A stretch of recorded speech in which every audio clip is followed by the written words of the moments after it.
Joaquín, portador de la palabra del Señor. Hermano Joaquín, adelante en el nombre de Jesús.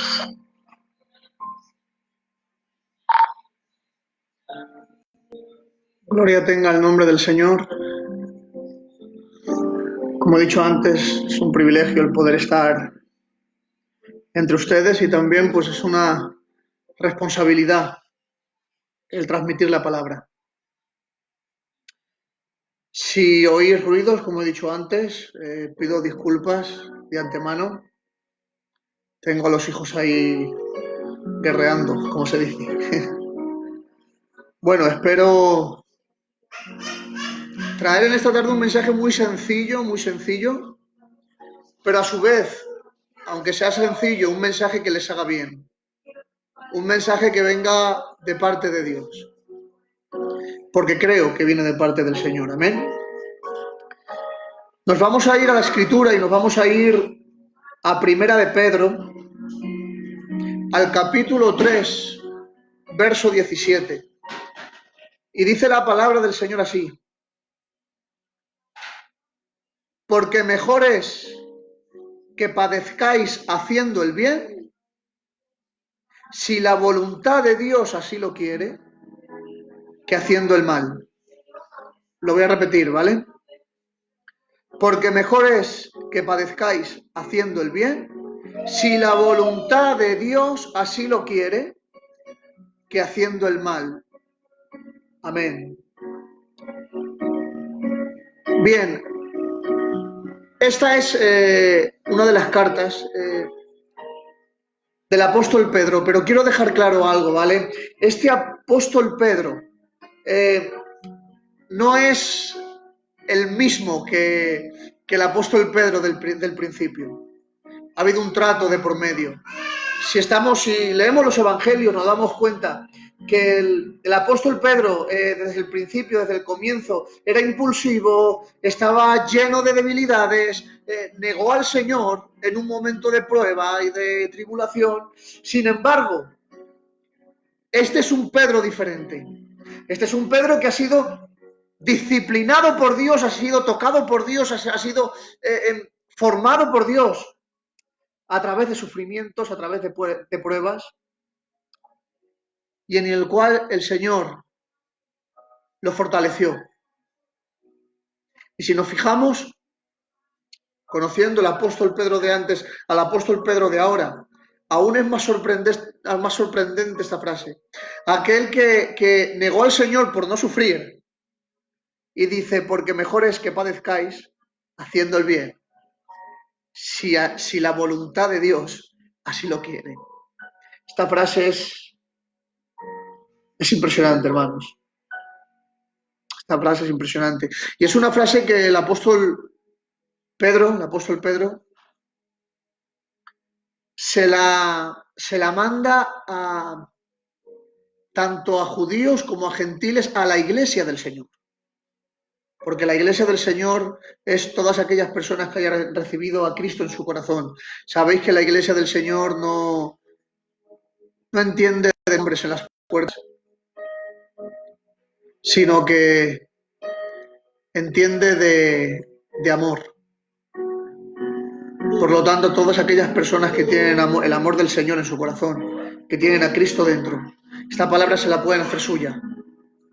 Porque mejor es que padezcáis haciendo el bien, si la voluntad de Dios así lo quiere, que haciendo el mal. Porque, hermanos, hay veces que sufrimos, pero sufrimos porque hemos sido consecuentes con unos actos. Ha sido la consecuencia de unos actos que hemos hecho. Que padecemos por hacer el mal, que padecemos por haber dicho una mentira, que padecemos por haber hecho algo indebido.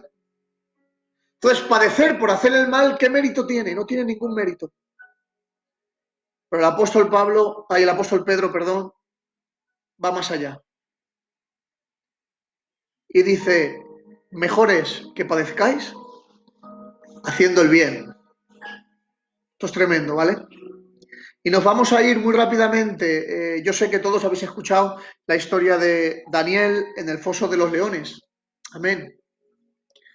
Pero hay algo de toda esta historia que me llama mucho la atención.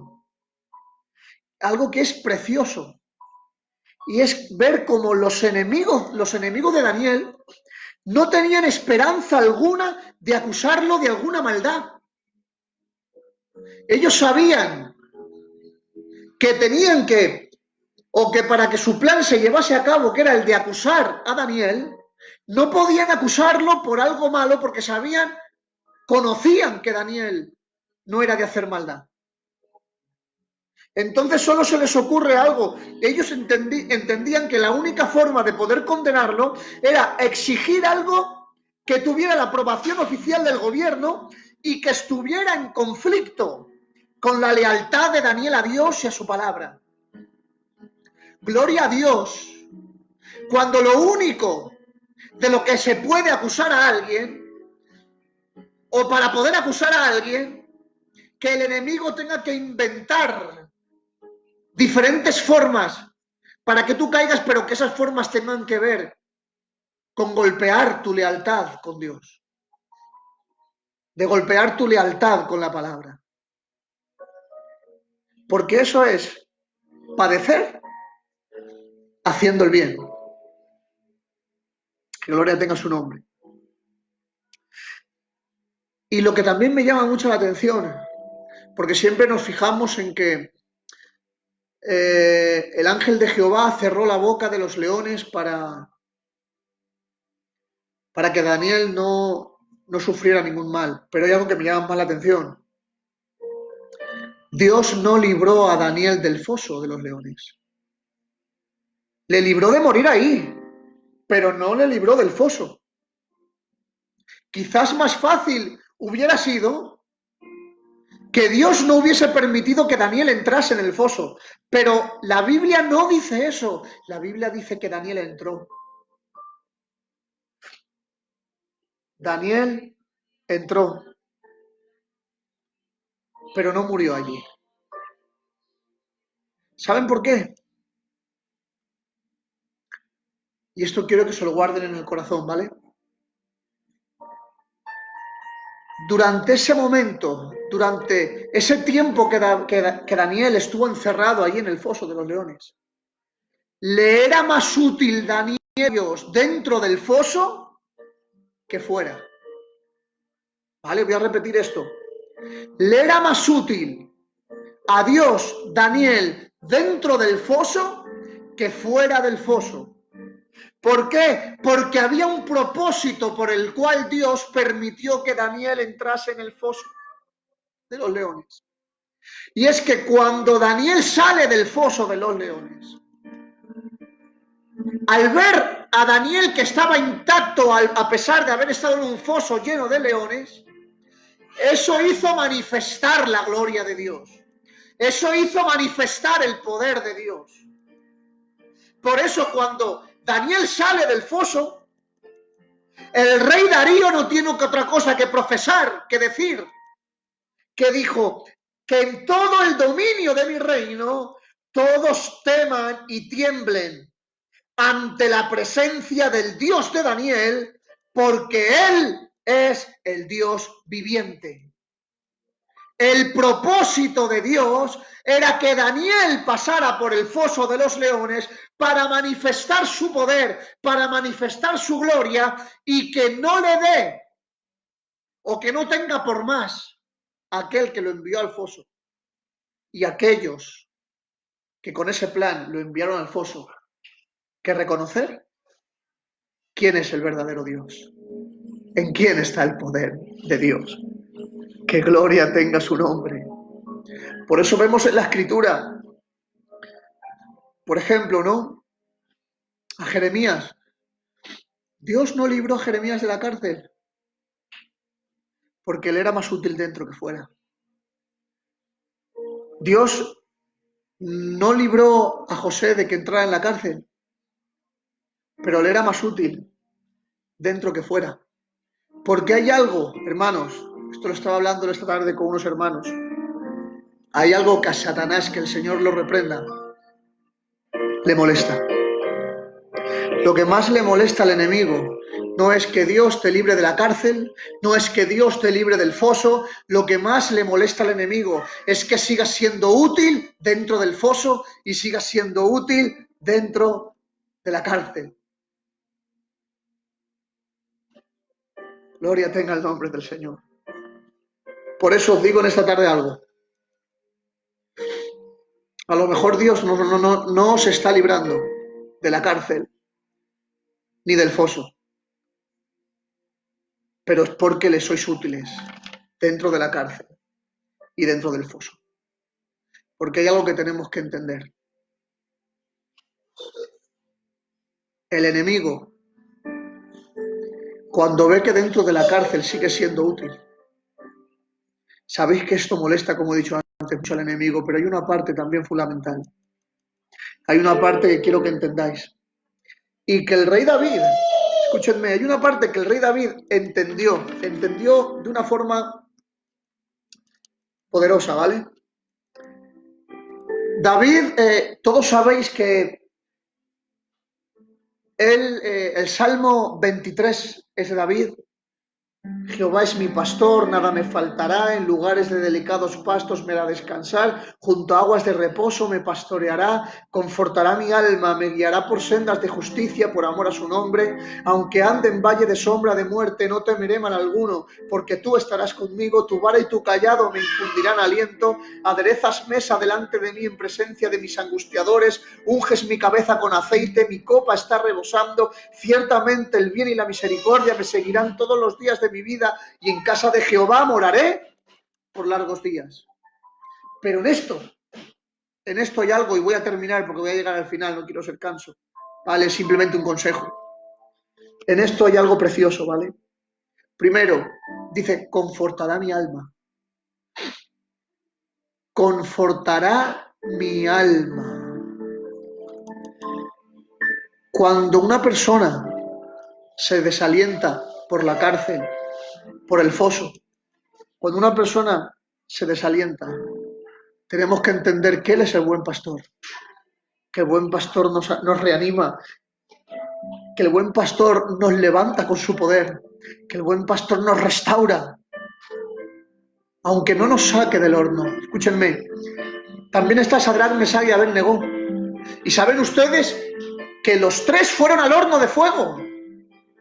Pero también saben ustedes que aquel que los envió al horno de fuego no veía a tres, sino a cuatro. Y dice, y el aspecto del cuarto es como el hijo de los dioses. Hay algo que me llama mucho la atención. Es que a veces queremos pedirle a Dios que nos saque del horno. Sácame, Señor, del horno. Sácame, Señor, del horno. Y yo veo ese momento en el que Sadrach, Mesach y Abednego estaban dentro del horno. Y hay algo que me llama mucho la atención. Es como si el Señor me dijera, ¿para qué querían que los sacara del horno si yo no estaba fuera? Yo estaba dentro del horno y estaba con ellos.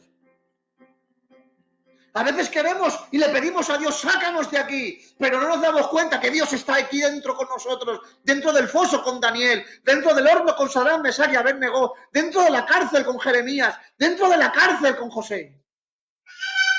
Dios estaba con ellos, Dios estaba con nosotros y Dios está con nosotros, aún en la cárcel. Por eso dice, no temeré mal alguno. ¿Por qué? Porque tú, aleluya, porque tú estarás conmigo. El que está con nosotros, porque tú estarás conmigo. Aleluya. En momentos de peligro, en momentos de dificultad, incluso en momentos de muerte, iglesia. Sabemos que Dios está con nosotros. Sabemos que el Señor está con nosotros. Y eso es lo que más aliento nos puede dar, que podemos disfrutar de su compañía. Que podemos disfrutar con Él. Pero la parte final, ¿vale? Dice David, aderezas mesa delante de mí, en presencia de mis angustiadores. En otras palabras, ¿vale? Vamos a explicarlo así. David, sus angustiadores delante, y en lugar Dios de sacarlo del problema, Dios prepara una mesa y le dice a David, siéntate. prepara una mesa y le dice, siéntate, siéntate aquí. Es más, siéntate conmigo. Aleluya. Y esto me rompe, esto me quebranta. Porque en ese momento, hermanos, en medio de la dificultad, nosotros tenemos una idea en la cual Dios obraría. Y ahora Dios obra de otra. Imagínate, ¿no? Esperas que el Señor te saque del problema y resulta que en mitad del problema Dios adereza una mesa. Adereza una mesa. Porque hay algo incomprensible. Hay algo incomprensible en Dios. Ningún ser normal en mitad de un problema se sienta a la mesa para comer. Con paz, con tranquilidad y con esperanza. Sin embargo, en mitad de la tormenta Dios prepara la mesa y te dice, siéntate. Come con paz. Come con tranquilidad. Siéntate. Come con pan, con paz y con tranquilidad. Come el pan con paz y con tranquilidad. Pero hay algo más fuerte todavía. Y dice, mi copa, madre mía, está rebosando. Y este es el final. Antiguamente había una costumbre judía. Y en esa costumbre judía, cuando una persona recibía a un invitado en su casa, se sentaban a la mesa y mientras que la copa del invitado tenía vino, estaba llena, significaba que el dueño de la casa quería que siguiese estando ahí su invitado, porque tenía más para ofrecerle. Pero si la copa estaba vacía, era un mensaje subliminal, era un mensaje que tenía que entender del invitado de que ya no había nada más que ofrecerle. Por lo tanto, tenía que levantarse y marcharse de aquella casa. Pero cuando la copa rebosa,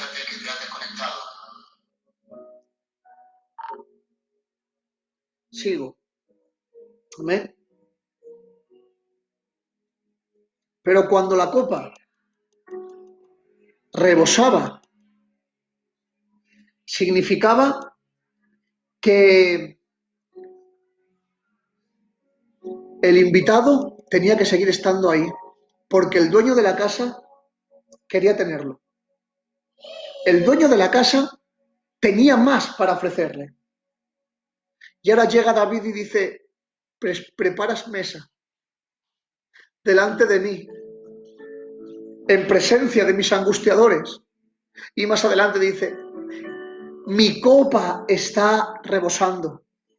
En otras palabras, lo que está diciendo David ahí, conforme a la costumbre judía, era, Dios, no me sacas del problema, pero en mitad de ese problema preparas una mesa, me dices que me siente, me pones una copa y encima la copa está rebosando, es decir, me estás diciendo, quédate y siéntate, que los enemigos vean que en mitad de ese problema tú estás sentado conmigo y tu copa está rebosando, es decir, yo que soy el dueño de la casa no quiero que te muevas de aquí, no quiero que te vayas porque yo sigo estando contigo y la copa está rebosando, en otras palabras, todavía tengo cosas que ofrecerte, todavía tengo cosas que darte y tus enemigos tienen que ver que en mitad de la tribulación y en mitad de la tormenta todavía estás conmigo, estás sentado a la mesa, estás comiendo con paz, estás comiendo con tranquilidad y yo, tu Dios, el dueño de la casa,